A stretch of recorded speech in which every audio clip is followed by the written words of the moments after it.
Hello et bienvenue à tous. Aujourd'hui j'avais envie de vous montrer comment je démarre mon lombricompost. Il y a pas mal de docs sur internet que je vous mettrai dans la barre d'infos si vous voulez plus d'infos sur ce que c'est qu'un lombricompost. En gros le lombricompost c'est le fait d'avoir un contenant où on va mettre des lombrics. Du coup c'est des verres. J'ai commandé des lombrics sur le site Vers la Terre. J'en ai eu pour une vingtaine d'euros, ça a été assez rapide pour être livré. À l'intérieur, qu'est-ce que j'ai eu?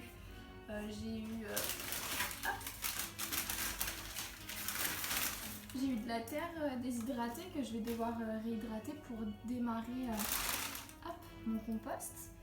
J'ai du coup, ça c'est un peu la star, c'est un peu le plus important dans le lombricompost, c'est la terre mélangée avec des lombrics. Du coup à l'intérieur j'ai des vers, des lombrics qui vont manger mes déchets et faire en sorte que après j'ai une terre qui soit riche en minéraux, en plein d'éléments. Là il y a un petit papier qui explique comment démarrer son lombricompost. Et du coup j'ai acheté, ça s'appelle un matelas d'humidification. C'est composé de chanvre, ça sent hyper fort. C'est composé de chanvre et en fait ça permet de réguler un peu l'humidité qu'il va y avoir dans mon composteur. Ça peut durer, c'est un petit matelas qui peut durer entre 3 à 6 mois selon la quantité de lombric qu'on a. Hop, je vais vous remettre à l'intérieur, j'en ai pris un deuxième. Sur leur site ils vendent aussi des composteurs, mais ça coûte entre 40 et 70 euros, même il y en a qui vont vachement plus cher. Et du coup, je m'étais beaucoup renseignée, il y avait pas mal de tutos pour en fabriquer en bois et tout, mais avec le confinement, les boutiques de bricolage elles étaient fermées, et puis même j'avais pas assez de bois de récup sous la main. Mais j'ai retrouvé ça, c'est une bonbonne normalement qu'on avait utilisée avec Jade pour notre événement des sorcières. C'est une bonbonne où c'est hermétique quoi, enfin c'est un truc où tu mets du thé, de la tisane ou du café, ce que tu veux, et il y a un petit robinet, ce qui fait que après voilà, ça c'est cool quoi, une bonbonne. Je sais pas trop quoi dire de plus. Cette bonbonne je l'ai achetée dans un Emmaüs qui était pas loin de chez moi et je crois que ça m'a coûté 10 euros. Du coup je voulais une bonne alternative pour le recycler, parce que déjà je la trouve trop belle, elle a un motif tropical, j'adore. Et surtout que sur les composteurs, c'est hyper intéressant qu'il y ait un robinet pour que le jus de compost puisse s'écouler et après qu'on l'utilise comme engrais pour nos plantes. Donc voilà la bonbonne. Moi ce que j'ai fait, c'est que là ça s'ouvre par le haut. Il y a un petit... je sais pas comment ça s'appelle. Il y a un bouchon et un double bouchon. Mais moi ce que j'ai fait c'est que je l'ai cassé pour pouvoir l'ouvrir, parce que sinon là c'était un trou qui était un peu trop petit. Du coup je l'ai ouvert, je l'ai coupé et du coup là il y a du polystyrène qui sert à l'étanchéité. Donc voilà, après en dessous il y a quand même un bac à l'intérieur et c'est là-dedans que je vais pouvoir placer mes lombricompost. Moi du coup je vais mettre des billes d'argile dans le fond de mon composteur pour pouvoir drainer. En vrai j'avais pas assez de billes de drainage, du coup je suis allée chercher des cailloux, parce que ça fait un peu la même chose. Les verres ne passent pas par le petit robinet qu'il y a dans ma bonbonne.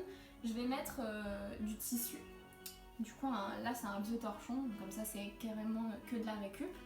Mais je sais qu'on peut le faire aussi avec du grillage en métal, c'est bien parce que ça laisse passer l'air et ça fait que ça moisit pas. Normalement, vu que j'ai mis une couche de drainage, il y a des chances que ça pourrisse pas. Du coup, une fois que c'est bien positionné, c'est comme ça, hop, on fait un petit tapis à l'intérieur.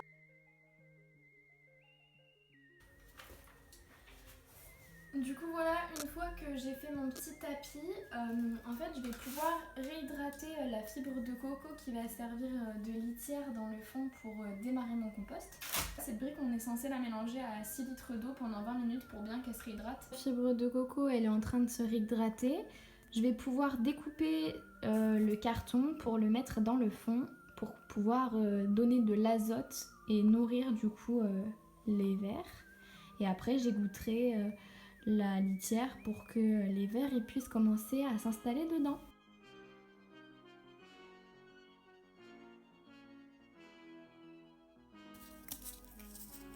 Hop, voilà ce que ça donne une fois que le carton est émietté. Moi je préfère mettre des gants pour enlever l'excédent d'humidité.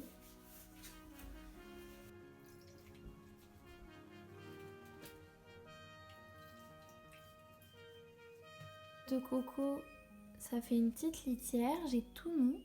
Il ne reste plus qu'à les libérer.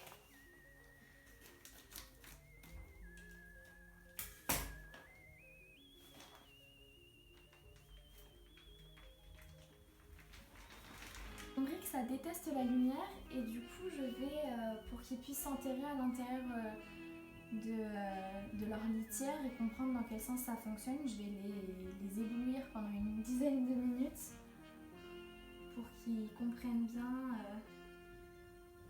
par où faut aller. Et ensuite, pour que ce soit bien fini, je recoupe mon tapis d'humidité pour qu'il fasse la même taille du coup. Hop! Voilà, une fois que c'est découpé à la bonne taille, j'ai plus qu'à le poser et hop là! Et laisser tranquille.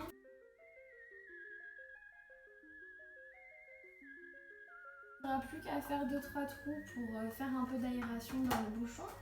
Hop! Maintenant, il n'y a plus qu'à les laisser dans un endroit assez à l'ombre et fermé, comme ça ils n'ont pas de lumière. Après, il ne me restera plus qu'à ouvrir le robinet pour récolter le jus de compost et à ajouter tous mes déchets organiques. Donc j'espère que cette petite vidéo vous aura appris de nouvelles choses. Je vous ferai un petit peu des petits rendez-vous de comment ils se portent, est-ce que j'ai réussi à faire survivre mon lombricompost, enfin comment se passe l'organisme là-dedans. Voilà, à plus!